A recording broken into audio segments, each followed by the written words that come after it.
അസ്സലാമു അലൈക്കും വറഹ്മത്തുള്ളാഹി വബറകാതുഹു. മുത്തായ ഹബീബ് സ്വല്ലല്ലാഹു അലൈഹി വസല്ലം തങ്ങൾ ഇസ്രായേൽ യഹൂദികളുടെ നാശം അടുക്കുമ്പോൾ ഇസ്രായേലിൻ്റെ പടിഞ്ഞാറ് ഭാഗത്ത് കാണപ്പെടുന്ന ചില ലക്ഷണങ്ങളെക്കുറിച്ച് പറഞ്ഞിട്ടുണ്ട്. അതിലേറ്റവും പ്രധാനപ്പെട്ട ഒരു അടയാളം സംഭവിച്ചു കഴിഞ്ഞു. എൻ്റെ പ്രിയപ്പെട്ടവരെ, ഇത് ഇസ്രായേലിൻ്റെ നാശത്തിൻ്റെ ഏറ്റവും വലിയ തുടക്കം.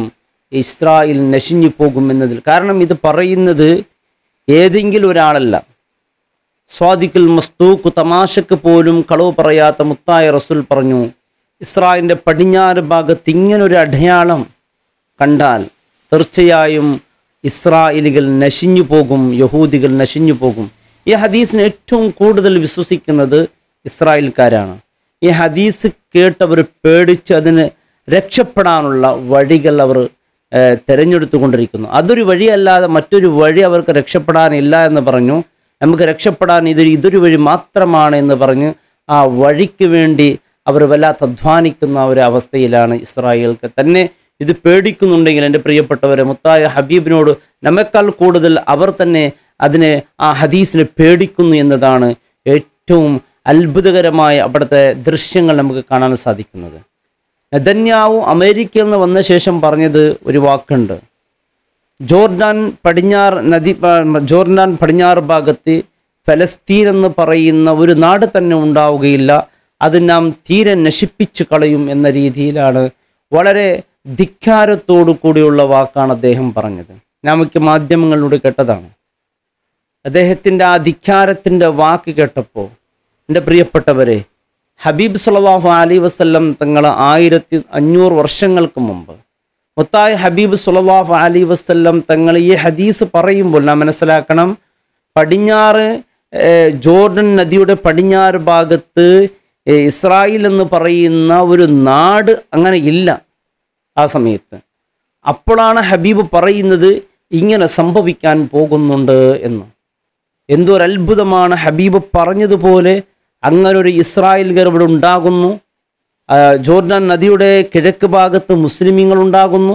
ഇതൊക്കെ അത്ഭുതമാണ്. ഹബീബ് സല്ലല്ലാഹു അലൈഹി വസല്ലം തങ്ങൾ ചില ഹദീസുകളൊക്കെ പറയുന്നത് അത് പറഞ്ഞതുപോലെ. നോക്ക്, ദജ്ജാൽ വരും, ഈ ഖസുൽ അബിയദ്, ഈ വെള്ള കൊട്ടാരം ആരുടേതാണ് എന്ന് ദജ്ജാൽ ചോദിക്കും. എൻ്റെ പള്ളിയെക്കുറിച്ച്, അതായത് മദീനത്തെക്കുറിച്ച് അങ്ങനെ ചോദിക്കുമെന്ന് എപ്പോഴാണ് പറയുന്നത്? റസൂൽ സല്ലല്ലാഹു അലൈഹി വസല്ലം തങ്ങൾ ഈന്തപ്പന ഓല കൊണ്ട് നിർമ്മിച്ച ചെറിയ കൊച്ചു പള്ളിയിൽ ഇരുന്നിട്ടാണ് പറയുന്നത്. അപ്പോൾ അതൊരു കൊട്ടാരമേ അല്ല. ഇന്ന് മദീനത്തെ പള്ളി ഒരു വെള്ള കൊട്ടാരമാണ്. ദജ്ജാൽ വരും, ഇങ്ങനൊരു ചോദ്യം ഇവിടെ ഉണ്ടാകുമെന്ന് പറയുമ്പോൾ അത് കിട്ടുന്ന സൂചന എന്താണ്? ഇതൊരു വെള്ള കൊട്ടാരമായി ഈ പള്ളി മാറുമെന്നുള്ളതല്ലേ? അതുപോലെ സംഭവിച്ചില്ല എൻ്റെ പ്രിയപ്പെട്ടവരെ. ഇന്ന് മദീനയിൽ പോയാൽ ലക്ഷക്കണക്കിന് ആളുകൾ നമസ്കരിക്കാൻ, ഒരേ സമയത്ത് നിസ്കരിക്കാൻ പറ്റുന്ന വലിയ കൊട്ടാരം പോലത്തൊരവസ്ഥയാണ് പള്ളി, അല്ലേ? മുത്തായ ഹബീബ് ആ ഓലപ്പള്ളിയിൽ ഇരുന്നു കൊണ്ട് അങ്ങനെ പറഞ്ഞ ഒരു വാക്ക് നോക്കൂ, എത്രത്തോളം കൃത്യമായി സംഭവിച്ചു. ഇത് ഇസ്രായേലിൻ്റെ നാശത്തിൻ്റെ തുടക്കമാണ്. ഇസ്രായേൽ യഹൂദികൾ നശിഞ്ഞു പോകും. ഈ ഹദീസിന് ഏറ്റവും കൂടുതൽ പേടിച്ച് കഴിയുന്നത് മുസ്ലിമുകളെക്കാൾ യഹൂദികളാണ്. അവർക്ക് അത്രയും വിശ്വാസമാണ് ഈ ഹദീസിൽ. നെതന്യാഹു പറഞ്ഞത് ഞാൻ നശിപ്പിക്കുമെന്നാണ്. മുത്തായ ഹബീബ് പറഞ്ഞത് അവരെ നശിപ്പിക്കുന്ന ഒരു രീതിയെക്കുറിച്ച് ഒരു ഹദീസിൽ ഇങ്ങനെ പറയുന്നുണ്ട്, ലാ തഖൂമുസ്സാ, അവസാനം നാളുണ്ടാവുകയില്ല, ഹത്താ യുഖാത്തിലുൽ മുസ്ലിമൂനൽ യഹൂദ, യഹൂദികളും മുസ്ലിമുകളും പരസ്പരം യുദ്ധമുണ്ടാവാതെ, അതായത് ഫലസ്തീൻകാരും ഇസ്രായേൽക്കാരും പരസ്പരം യുദ്ധമുണ്ടാകാതെ ഒരിക്കലും അന്ത്യനാൾ സംഭവിക്കുകയില്ല. എന്നിട്ട് ഹബീബ് പറയുന്നു, ഫയുഖ്തലുഹുമുൽ മുസ്ലിമൂന, മുസ്ലിമീങ്ങൾ യഹൂദികളെ കൊല്ലും എന്നാണ് ഹദീസിൽ പറയുന്നത്. മുസ്ലിമീങ്ങൾ യഹൂദികളെ കൊല്ലും, അവർക്ക് രക്ഷപ്പെടാൻ ഒരു വഴിയുമില്ല. അൽ യഹൂദു മിൻ വറാഇൽ ഹജരി അവിശ്ശജർ, മുസ്ലിമീങ്ങൾ അവരെ കൊല്ലാൻ വേണ്ടി ഓടിച്ചു വരുമ്പോൾ അവർ ഹജർ, അതായത് കല്ലുകളുടെയും അവിശ്ശജർ, മരങ്ങളുടെയും പിന്നിൽ ഒളിച്ചിരിക്കും രക്ഷപ്പെടാൻ വേണ്ടി. ആ സമയത്ത് ഫയഖൂലുൽ ഹജറു വശ്ശജറു, മരങ്ങളും കല്ലുകളും വിളിച്ചു പറയും, യാ മുസ്ലിം, ഓ മുസ്ലിമേ, യാ അബ്ദുല്ലാ, ഓ അള്ളാഹുവിൻ്റെ അടിമ, ഹാദൽ യഹൂദി, ഇന്നാലിന്ന യഹൂദി, ഖൽഫി, എൻ്റെ പിന്നിലുണ്ട്, ഫതആൽ, വരൂ, ഫഖ്തുലൂഹു, അവനെ കൊല്ലൂ എന്ന് ആ കല്ലുകളും മരങ്ങളും. ഈ ഹദീസ് വലിയ അത്ഭുതപ്പെടുത്തുന്നത് എൻ്റെ പ്രിയപ്പെട്ടവരെ, നിർജീവമായ കല്ലുകൾ മരങ്ങളൊക്കെ സംസാരിക്കുമെന്ന് പറയുകയാണെങ്കിൽ യഹൂദികൾ കാട്ടിയ അക്രമങ്ങൾ, അവർ കാട്ടിയ ക്രൂരതകൾ അത്രയും കഠിനമുള്ളത് കൊണ്ട് കല്ലുകളും മരങ്ങൾ വരെ സംസാരിക്കുന്നു അവർക്കെതിരെ ഈ നിർജീവ വസ്തുക്കൾ വരെ സംസാരിക്കണമെങ്കിൽ അവർ കാട്ടുന്ന ആ ക്രൂരതകളുണ്ടല്ലോ, അത് ചെറുതൊന്നുമല്ല. അതുപോലും നിർജീവ വസ്തുക്കൾ പോലും അവരെ വെറുക്കുന്നുണ്ട് എന്ന് പറയുമ്പോൾ എൻ്റെ പ്രിയപ്പെട്ടവരെ, എത്ര ഗൗരവമാണ് ഈ ഹദീസ്. അവർ കാട്ടുന്ന അക്രമങ്ങൾ എത്ര വലുതാണ് എന്ന് ഈ ഹദീസ് കൊണ്ട് നമുക്ക് മനസ്സിലാക്കാൻ സാധിക്കും. കല്ലുകൾ വിളിച്ചു പറയുകയാണ്, ഫതആൽ, വരൂ, യാ മുസ്ലിം, യാ അബ്ദുല്ലാ, എൻ്റെ പിന്നിലുണ്ട് അൽ യഹൂദു ഖൽഫി, എൻ്റെ പിന്നിൽ ഒരു യഹൂദി ഉണ്ട്, ഫഖ്തുലു, അവനെ കൊല്ലു എന്ന് പറയും.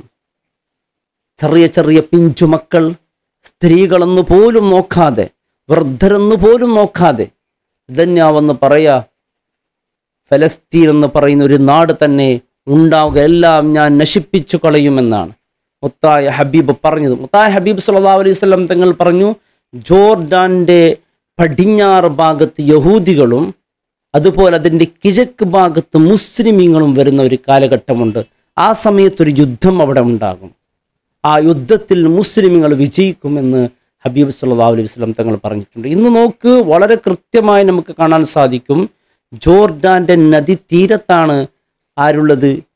ഇസ്രായേൽകൾ, യഹൂദികൾ. ഇവർ ഒരു കാലത്ത് ആരുമല്ലായിരുന്നു. ഹിറ്റ്ലർ ലക്ഷക്കണക്കിന് ആളുകളെയാണ് കൊന്നൊടുക്കിയത്, ലക്ഷക്കണക്കിന് യഹൂദികളെ കൊന്നൊടുക്കി. അവർ ചില ആളുകൾ ഗത്യന്തരമില്ലാതെ പല നാടുകൾക്ക് അവർ പലായനം ചെയ്തു. ആ കൂട്ടത്തിൽ ചില ആളുകൾ ഫലസ്തീൻ്റെ ഭാഗത്ത് വന്നു. ആ സമയത്ത് ആ പാവപ്പെട്ട ആ ഫലസ്തീനുകൾ, ആ മനുഷ്യത്വമുള്ള ഫലസ്തീനുകൾ, അവരുടെ ആ നന്മ നിറഞ്ഞ മനസ്സുകൊണ്ട് അവർക്ക് പാർപ്പിടം നൽകി, ഭക്ഷണം നൽകി, പാല് കൊടുത്ത കയ്യിലേക്ക് പാമ്പ് കൊത്തുക എന്ന് പറഞ്ഞതുപോലെ അവർക്ക് വേണ്ട എല്ലാ സൗകര്യങ്ങളും ഒരുക്കി കൊടുത്ത ആ പാവപ്പെട്ടവരോട് തന്നെയാണ് ഈ ക്രൂരത ഇവർ കാണിച്ചത്. പിന്നെ എങ്ങനെയാണ് ഹജറും സജറും അവർക്കെതിരെ സംസാരിക്കാതിരിക്കുക? നന്ദി കാണിക്കേണ്ടതിന് പകരം അക്രമം കാണിച്ചുകൊണ്ടിരിക്കുകയാണ്. നന്ദി ഉള്ളവരാകേണ്ടവരാണവർ. ഹിറ്റ്ലറിൻ്റെ അക്രമം 20 ലക്ഷം ആളുകളെ ആണ് ഹിറ്റ്ലർ കൊന്നൊടുക്കി. എത്ര ലക്ഷം ആളുകളെന്നറിയോ? അവർ ചില ആളുകൾ പല രാജ്യങ്ങളിലേക്ക് ഓടി രക്ഷപ്പെടുമ്പോൾ ചില ഫലസ്തീനിൽ വന്നപ്പോഴാണ് അവർക്ക് സംരക്ഷണം നൽകിയത്. അവർ തന്നെ പിന്നെ അവർക്കെതിരെ അക്രമങ്ങളും, പിന്നെ അങ്ങനൊരു ഇസ്രായേൽ എന്ന് പറയുന്നൊരു രാജ്യം തന്നെ ഇല്ലായിരുന്നു. പിന്നെയാണ് നിലവിൽ വരുന്നത്. ഇന്ന് മുത്തായ ഹബീബ് സല്ലല്ലാഹു അലൈഹി വസല്ലം തങ്ങൾ പറഞ്ഞു, ഇതാ പടിഞ്ഞാറിൻ്റെ ഭാഗത്ത് യഹൂദികളുണ്ടാകും, കിഴക്ക് ഭാഗത്ത് മുസ്ലിമീങ്ങളുടെയും യുദ്ധം നടക്കും. ഇന്ന് അതാണല്ലോ നടന്നുകൊണ്ടിരിക്കുന്നത്. തീർച്ചയായും അള്ളാഹുവിൻ്റെ റസൂൽ പറഞ്ഞത് അത് സംഭവിക്കുകയെ തന്നെ ചെയ്യും. ഇസ്രായേലിൻ്റെ നാശം തുടങ്ങിയിരിക്കുന്നതിൻ്റെ പ്രിയപ്പെട്ടവരെ, എല്ലാവരും അവർക്കെതിരെ തിരിയും. നിർജീവ വസ്തുക്കൾ വരെ അവർക്കെതിരെ തിരിയും. ആ ഒരു ഘട്ടം, ആ മനോഹരമായൊരു സംഭവം എൻ്റെ പ്രിയപ്പെട്ടവരെ നടക്കാൻ പോകുന്നുണ്ട്. അള്ളാഹു റബ്ബ് സുബ്ഹാനഹു തആല ഫലസ്തീൻ്റെ മുസ്ലിമീങ്ങൾക്ക് അള്ളാഹു കാവൽ നൽകി അനുഗ്രഹിക്കട്ടെ. ഇന്ന് കണ്ടുകൊണ്ടിരിക്കുന്ന രംഗങ്ങൾ അള്ളാഹു വെറുതെ വിടുകയാണ്. അള്ളാഹു ഇതൊക്കെ കാണുന്നില്ലെന്ന് പലരും ചോദിക്കുന്നുണ്ട്. ആരാണ് ഇസ്രായേലികൾ, യഹൂദികൾ ആരാണ്, അവരുടെ മനസ്ഥിതി എന്താണ് എന്ന് ലോക ജനങ്ങൾ അറിയാൻ വേണ്ടിയാണ് അള്ളാഹു ഇങ്ങനെ വിട്ടയച്ചിരിക്കുന്നത്. അവരൊന്ന് പഠിക്കട്ടെ, കണ്ട് പഠിക്കട്ടെ. ഇല്ലെങ്കിൽ അവരെ ആക്രമിക്കുമ്പോൾ പലരും പറയും, എന്തിനാണ് അവരോട് ഈ ക്രൂരത മുസ്ലിമീങ്ങൾ ചെയ്യുന്നത് എന്ന്. ആ സമയത്ത് മരങ്ങളും നിർജ്ജ വസ്തുക്കൾ പോലും പറയും അവരോട് ചെയ്യേണ്ടതാണ്, അവരത്രയും അക്രമികളും ധിക്കാരികളാണ് എന്ന് അള്ളാഹു റബ്ബ് സുബ്ഹാനഹു തആല കാണിച്ചു കൊടുക്കാൻ വേണ്ടിയാണ്, അവരുടെ മനസ്ഥിതി ലോകം അറിയാൻ വേണ്ടിയാണ് അള്ളാഹു ഇങ്ങനെ വിട്ടയച്ചിരിക്കുന്നത്. സുബ്ഹാനല്ലാഹ്, എന്തക്രമമാണ്! അള്ളാഹു റബ്ബ് സുബ്ഹാനഹു തആല കാത്ത് രക്ഷിക്കട്ടെ. ഇത് പുളരിയിരിക്കും. മുത്തായ ഹബീബ് പറഞ്ഞു നടന്ന് നോക്ക്. അതിൽ ഏറ്റവും പ്രധാനപ്പെട്ട ഹദീസിൽ പറയുന്നത് ഇല്ലൽ ഗർഖദ് എന്നൊരു വൃക്ഷം മാത്രം ഒഴികെ എന്നാണ്. ഗർഖദ് അവർക്ക് സംരക്ഷണം നൽകും. ഗർക്കദിൻ്റെ പിന്നാലെ അവർ ഒളിച്ചിരുന്നാൽ അവർ ആ ഗർക്കദ് പറയൂല എൻ്റെ പിന്നിൽ ഒരു യഹൂദി ഉണ്ട് എന്ന് ഗർക്കദ് പറയൂല. അതുകൊണ്ട് ഇന്ന് ഇസ്രായേൽ യഹൂദികൾ ഗർക്കദ് എന്ന വൃക്ഷത്തെ ധാരാളം വളർത്തുന്നുണ്ട്. എന്തിനാണ് അവർ വളർത്തുന്നത്? നമുക്കിങ്ങനൊരു സാഹചര്യം ഉണ്ടായാൽ രക്ഷപ്പെടാൻ ഗർക്കദ് വേണം എന്നതാണ്. ഗർക്കദ് വൃക്ഷങ്ങൾ ധാരാളം ഇസ്രായേലുകളാണ് വളർത്തുന്നത്. എന്തുകൊണ്ട്? ഈ ഹദീസ് അവർ കണ്ടറിഞ്ഞ് മനസ്സിലാക്കി കഴിഞ്ഞു. നമുക്ക് രക്ഷാ കവഴ ഗർക്കദ് മാത്രമാണ്. ഗർക്കദ് വൃക്ഷത്തെ അവർ വളർത്തുന്നുണ്ട്. മുസ്ലിമുകളെക്കാൾ ഏറ്റവും കൂടുതൽ ഈ ഹദീസിന് പേടിച്ച് നിൽക്കുന്നത് ഇസ്രായേലുകൾ തന്നെയാണ്. അല്ലാഹു റബ്ബ് സുബ്ഹാനഹു വ തആല കാത്ത് രക്ഷിക്കട്ടെ. അസ്സലാമു അലൈക്കും വറഹ്മത്തുള്ളാഹി വബറകാതുഹു.